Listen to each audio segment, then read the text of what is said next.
So Joe Biden is going to continue the prosecution of Julian Assange right where the Trump administration left off. For anybody who's not up to date with the extradition of Julian Assange, so a few weeks ago, the judge who was hearing the extradition case from the U.S. government made a decision and she denied the extradition request. It wasn't because the charges were bullshit, which should be the number one reason why the case is dropped and the extradition denied. But she denied the extradition because the terrible, inhumane conditions of the U.S. prison system. And she said that she couldn't send Julian Assange to the United States because there was a good chance that he would end up dead. So the extradition was denied, but the U.S. prosecutors still had an opportunity to appeal the denial and try again to extradite Julian Assange. Originally, I believe they had 2 weeks to file the appeal to the extradition, and for some reason it got pushed back, and now it's well over a month since the judge made her ruling, but still Julian Assange is waiting in a prison indefinitely where he's being tortured and hasn't been charged with a crime. So I don't even know how this is allowed to begin with, but it's well over a month and we're still waiting for the U.S. prosecutors to make the decision if they're going to officially appeal and try to extradite Julian Assange again. Then I believe it was yesterday or the day before, news came out that the Biden administration will will appeal the extradition to try to get Julian Assange to the United States to prosecute him for publishing the Iraq and Afghanistan war logs that Chelsea Manning gave him back in the early 2000s. So yet again, Joe Biden is continuing on his lifelong mission to prove me correct that the Democrats are no better than the Republicans, because this right here is such an authoritarian move. This entire vendetta that the national security apparatus is holding against Julian Assange, trying to prosecute him and put him in prison for the rest of his life, if not assassinate him, because we've seen Hillary Clinton's own emails where she suggested doing such. So this whole vendetta and using the full force of the government to go after Julian Assange because he published something that exposed the crimes of the U.S. government and embarrassed the national security apparatus. And because he did that, they're trying to lock him up. What he did was journalism. What he did was expose in many different ways the war crimes that we were committing in Iraq and Afghanistan, massacring civilians. The most infamous document that he released in the Iraq-Afghanistan war logs were the videos from the attack helicopter where they were on purpose gunning down innocent civilians. This is on camera, by the way. There was video and audio. Shooting innocent civilians on the ground. I believe it was Afghanistan. Children were being shot and killed by these U.S. soldiers in these attack helicopters. And Reuters journalists were also on the ground and killed by the attack helicopter. And if that wasn't bad enough, when the ambulance came to try to take whoever was injured and still alive to the hospital, they did a double tap, which is what it's called, and they shot up and killed the first responders. That's what one of the many war crimes that were revealed in the Iraq and Afghanistan war logs that Julian Assange and WikiLeaks published. The first instance or the first look that we had into the cover-up of civilian deaths and how it was a systemic cover-up from the top down where they, by default, anybody who was killed in Iraq or in Afghanistan, and they were males between the age of like 16 to like 60. If they were killed in an airstrike, drone strike, ground operation, the default position for the U.S. military was to classify them as an enemy combatant. And they didn't have to prove it. They didn't have to prove that they were a terrorist, that they were affiliated with a terrorist organization. That was just the default position. And if you were a member of their family and you were trying to say, hey, this wasn't a terrorist, this was just my son, this was my uncle, this was my brother, an innocent person who you guys killed while you are illegally occupying my country. If you wanted to prove that, if you wanted to argue that, you had to prove that. You had to provide evidence that that person who was killed, that innocent civilian who was killed, wasn't a terrorist. So they completely flipped the burden of proof. And that's how they were operating, and they still are operating like that in Iraq and Afghanistan and all throughout the Middle East in this genocidal war on terror. We learned that and so many other things from the Iraq and Afghanistan warlocks that Julian Assange published. And the government still to this day cannot get over it. And no matter how much of a public service that was, because the American people had a right to know that, because these turned out to be the longest wars in U.S. history. So a journalist from in the early years of the war publishing the atrocities and just the aimless, senseless violence, gratuitous violence that the U.S. was doing over there. In a sane world, that should have led to the end of the war. So, but it didn't. But still, that was an incredible public service that he did publishing it. And the goons in the national security apparatus at the State Department, at the Pentagon, at the CIA, they all, in the Biden White House, they want his head for it.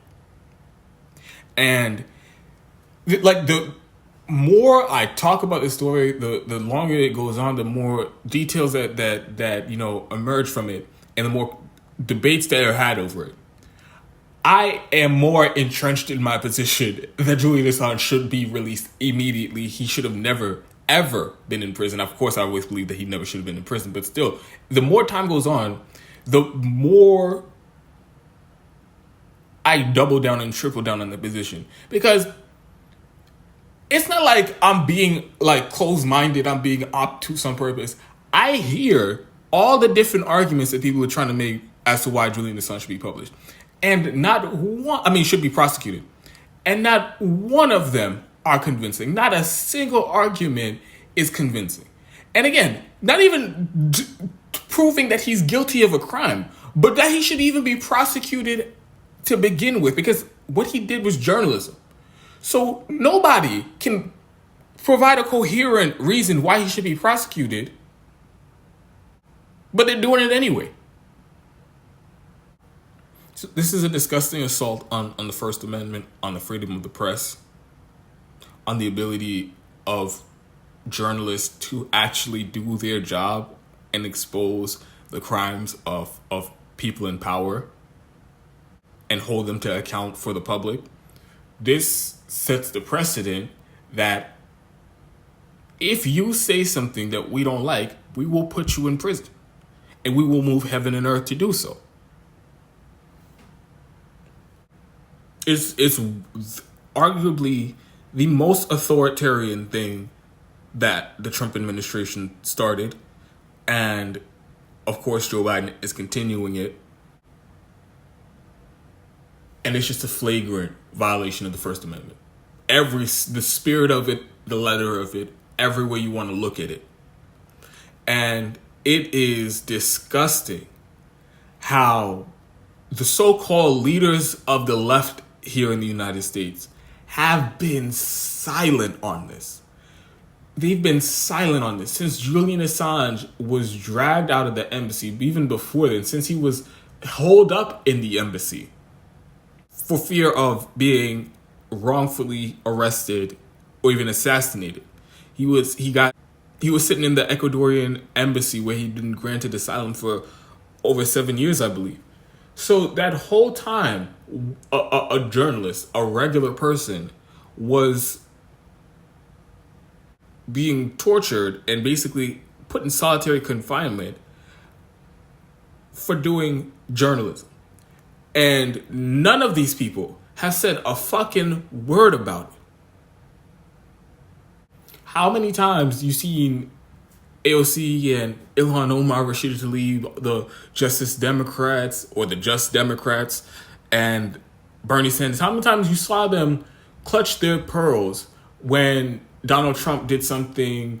Yes, he did have authoritarian tendencies, and he did undermine the First Amendment and freedom of the press in different ways, other than the Julian Assange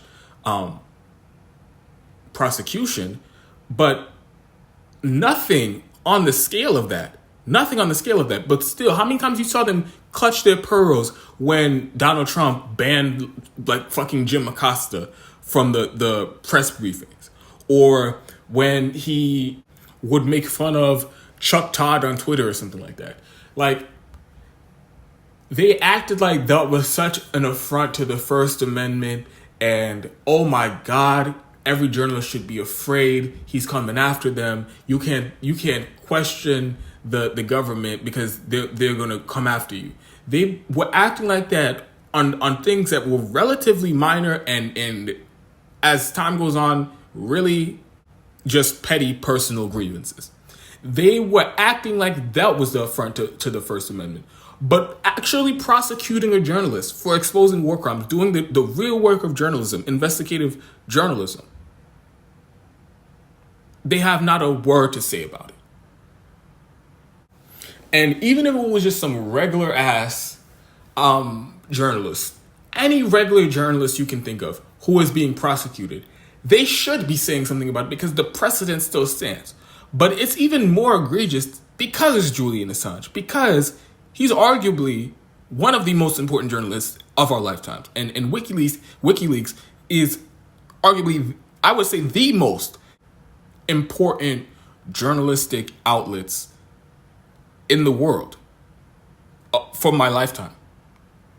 All the stories that they've released, not just the Iraq and Afghanistan war logs, but everything else that they've published on all these different powerful governments and corporations since they've been in operation. Nobody in the field of journalism has been a bigger threat to the establishment than WikiLeaks. So the fact that that the Biden administration is continuing what Trump did and making an example by going after somebody like that should be even more reason to come to his defense. But they won't do it. And the reason why they won't do it is because they are loyal team. They're on the team of the Democrats. They are loyal partisan hacks. They have no principles. They have no morals. The only thing that they're willing to do is as far as they're willing to go is as far as the Democratic Party allows. And Julian Assange is considered persona non grata in the Democratic Party. They view him as the worst and most evil, despicable person on the planet, in part because of what he did to expose the national security apparatus. But really, the animosity that the Democratic Party has towards Julian Assange is because the WikiLeaks documents that expose the emails, the rigging of the primary in 2016 from the DNC and the Hillary Clinton campaign.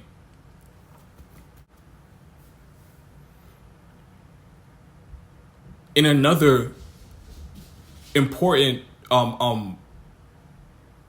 piece of journalism that he did, he was the only one who had the documents, caught the Democratic Party red-handed in broad daylight, rigging the primary, rigging an entire national election. You had prominent people at the New York Times and at MSNBC, the head of MSNBC, I think it's Phil Griffin, prominent reporters and on-air personalities, and you have elected Democratic politicians and members of the Democratic National Committee who were supposed to be neutral in the primary.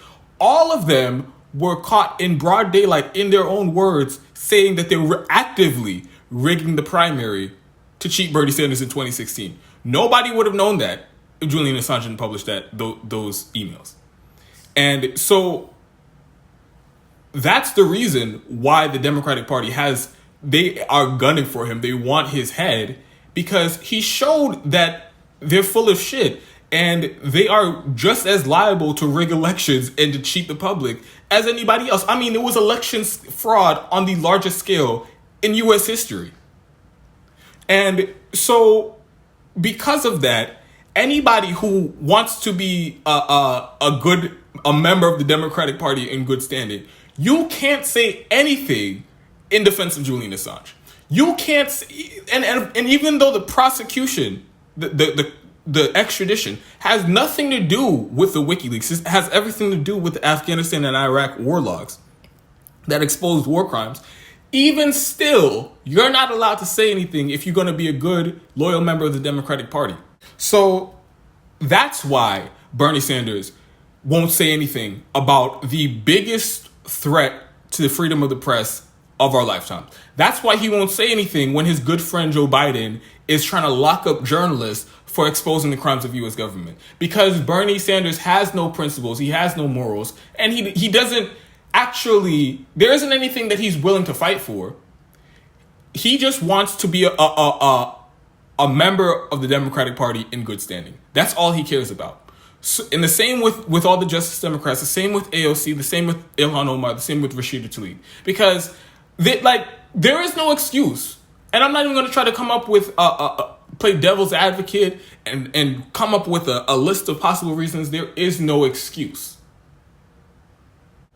Like many other things right now, they have the opportunity to change the course of history. They have the opportunity to at least provide pushback and provide a counter narrative in the mainstream in defense of freedom of the press, in defense of Julian Assange, in defense of WikiLeaks. They have the opportunity to do that. Do you think if they all got on the same page and mounted a public pressure campaign and shamed Joe Biden into not prosecuting somebody for doing the job of journalism and exposing war crimes, do you think if they mounted, the most popular politicians in the country mounted a pressure campaign to stop this open and brazen assault on the First Amendment, you think that they couldn't get Joe Biden to drop the charges? There's a very good chance that they could, especially considering that the judge already denied the extradition request. And so now the U.S. prosecutors would have to go out of their way to try to appeal that to get Julian Assange here again. The odds are actually stacked in their favor that they can get Joe Biden to stop doing this, but they won't do it. They won't do it. Just like with Medicare for All, they had the opportunity with force of vote. They had the opportunity to force a floor vote on arguably the most important policy issue that we're facing right now, in the middle of a public health emergency, where damn near a third of the country doesn't have health care, and if they have health insurance, they can't afford to use it without going bankrupt. They had an opportunity to force a vote on it, but why didn't they do it? They didn't want to offend the corporate Democrats and the corrupt corporate tools in the party that are beholden to the donors in the for-profit private health insurance industry. So because they care more about their reputation among corrupt war criminals and corporatist authoritarian goons, they won't do anything to get us Medicare for All in the middle of a pandemic. Just like with Bernie Sanders, he has the opportunity to put UBI in the stimulus bill as the chair of the budget committee, and like I said, they're doing it through reconciliation. So he has the ability to put whatever amendment he wants, including UBI. And that is what the moment calls for. That is what is going to help people, the 60 million people who lost their jobs, 40 million people who are going to be evicted. Monthly recurring checks will solve a lot of problems for people. That is the only thing that makes sense. But instead, what's Bernie going to do? He's going to come out and bullshit us and tell us that, oh, did we say $2,000, a one-time means-tested $2,000 check? Oh, we actually meant it was a $1,400 check. And he's going to bullshit us on that and try to sell us on another inadequate one-time means-tested payment that millions of people in this country will not get. He's going to almost an entire year into this crisis, he's going to sell it to us as if that's a solution to the problem. He knows that's not a solution to the problem. I know Bernie Sanders knows that's not a solution to the problem because he wrote the amendment for UBI. But instead of actually sticking to his guns and having any type of principles, any type of morals, any type of conviction, he is spineless, just like the rest of the Justice Democrats. And his top priority is to not be on the bad side of his good friend Joe Biden. So he's going to lie to the public for Joe Biden. He's going to propose inadequate policies that would lead to the deaths of people, lead to the economic and financial destruction of people in this country, because he doesn't have the spine to stand up to Joe Biden and the Democratic Party. So, like I was mentioning earlier, they have the opportunity to change the course of history. In the case of Medicare for All and UBI, they have the opportunity to pass that through budget reconciliation with a simple majority. They don't even need a single Republican vote. I can't imagine, and again, in the middle of a pandemic and economic crisis, I can't imagine another scenario in my lifetime where we would have a better opportunity to passing single-payer healthcare in this country than right now in this moment when the Democrats control the House, the Senate, and the White House. They have the opportunity to change the course of history. If they had an ounce of spine, if they had an ounce of fight in them, they could have at least tried to do that, but they won't. And the same with this Julian Assange prosecution.